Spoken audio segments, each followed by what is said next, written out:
Well, law enforcers began an intense campaign today to crack down on illicit firearms in the country. Now that they began their mission with the nation's youth who have been most affected by the loss of life, our Charisma Robinson has the story. Head of the Firearms Tracing and Investigations Unit, Superintendent Ken Strawn, says their message is clear. Turn in the guns. Very, very clear. Because every gun that we can take from our streets has the potential to take at least, at its minimum, one life. Superintendent Strawn says so far this year, a total of 347 firearms have been taken in by police.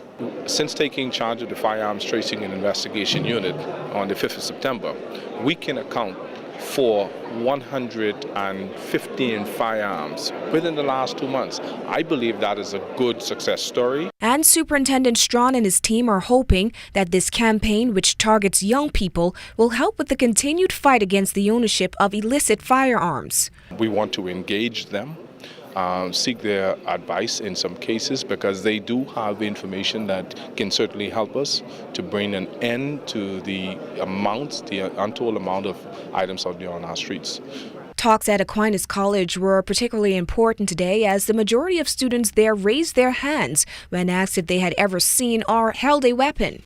Not really surprised. Our kids are exposed to so much and they come from environments where they are exposed to firearms, and so I'm glad that they now realize that there is a bad side to firearms. When you abdicate your responsibilities, take that firearm and introduce it to the life of a youngster, you are creating an event greater than that of which you are prepared to deal with. At the end of the day, students learned some important lessons. There can be some firearms that aren't actually firearms.